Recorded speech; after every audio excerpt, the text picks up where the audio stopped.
Imagine waking up to find your home completely gone, bulldozed by an HOA that didn't even have jurisdiction. That's exactly what happened to me. They thought I'd roll over and beg. Instead, I reached for the one thing they never saw coming: control of the water supply that kept their 2,000 cattle alive.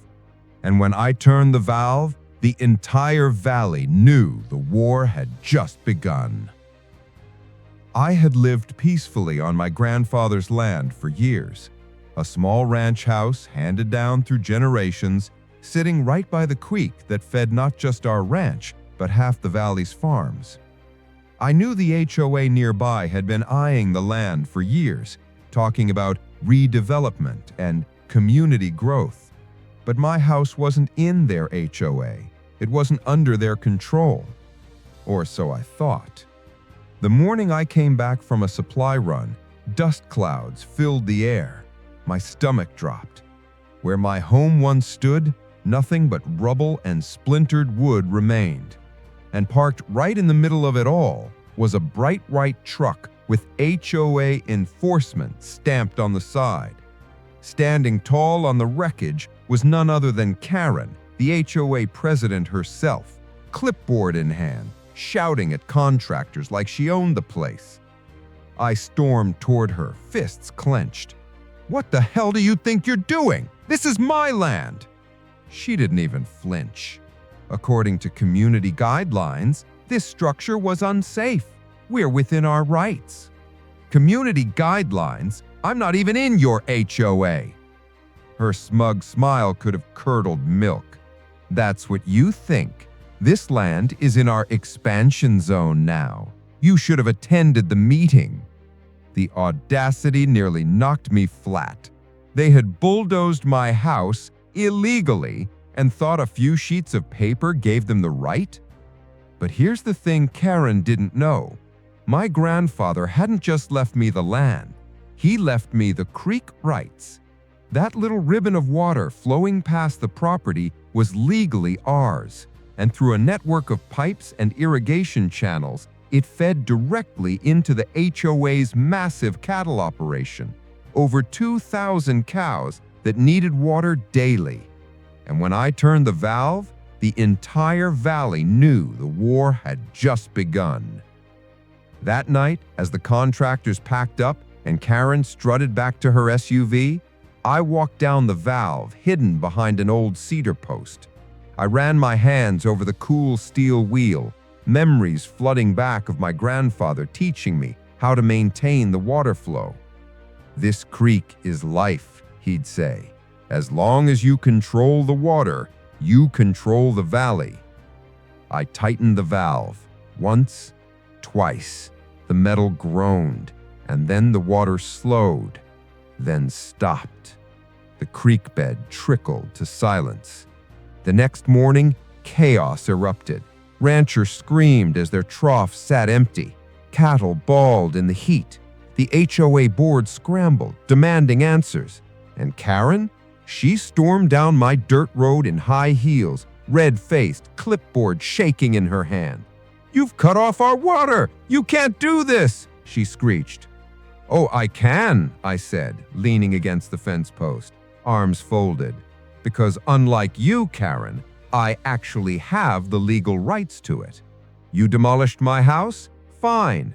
Now let's see how long your empire lasts without water." Her face twisted with fury, but behind her eyes, I saw it. Fear. She'd picked the wrong fight. Karen had always been loud, but that morning when the HOA's ranchers realized their troughs were bone dry, her screaming echoed across the valley like a banshee. She stormed toward me with the full board in tow, men in polo shirts, women in oversized sunglasses, all clutching clipboards like they were weapons.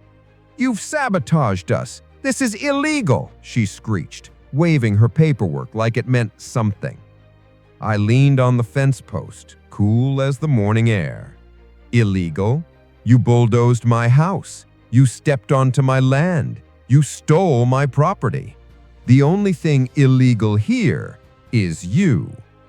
The sheriff arrived not long after, lights flashing red and blue across the dusty road. Karen's face lit up. She thought her cavalry had arrived.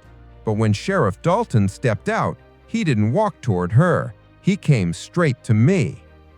"Morning, son," Dalton said, tipping his hat. "Heard you closed the creek?" "Sure did," I said. "They tore down my house without so much as a warrant. You know that stream is mine, Sheriff. Been in my family's deed since 1903. Dalton nodded slowly. "And I've seen the papers. Creek's yours, fair and square." "What? He's starving 2,000 cattle. He's endangering our community investment. You have to arrest him." The sheriff turned, adjusting his belt. "Karen, if anyone's getting arrested today, it's the one who ordered a demolition without authority. You destroyed a man's home." Her face went red, then purple. The rest of the HOA board shuffled uncomfortably, muttering excuses. But this wasn't just about revenge anymore. I wasn't going to let them spin this into another HOA power move. So I reached into my truck and pulled out a weathered leather binder, my grandfather's old documents. "These aren't just creek rights," I said, flipping it open for everyone to see. "This here is the original covenant. Every water line that runs through this valley passes through my land. You don't just need me for the cows, you need me for everything." The crowd went silent. The ranchers who'd once bowed to Karen's orders suddenly looked at me with a new kind of respect. One of the board members spoke nervously. "Surely we can negotiate." "Negotiate?" I cut him off. "You demolished my house. You trespassed on my land. You laughed in my face. There's no negotiation.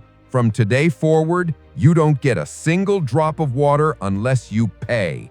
Double." Karen lost it. She lunged at me with clipboard raised like she was about to swing. My pit bull Rex growled low, stepping forward. Sheriff Dalton caught her by the arm before she made her full fool of herself. "That's enough," Dalton barked. "Karen, you've overstepped for the last time." Within days, the HOA ranch collapsed. Cows bawled in the dry heat, ranchers scrambled to truck in water, and Karen's board fractured under the pressure. Word spread fast. The HOA president destroyed a man's home, then lost 2,000 cattle because she underestimated him. Me? I rebuilt. Stronger, taller. A new log cabin rose on the ashes of the old one, this time with steel beams and reinforced walls. Every night I sat on the porch with Rex at my feet, watching the sunset, while the sound of the trickling creek reminded me who held the true power. The HOA never recovered.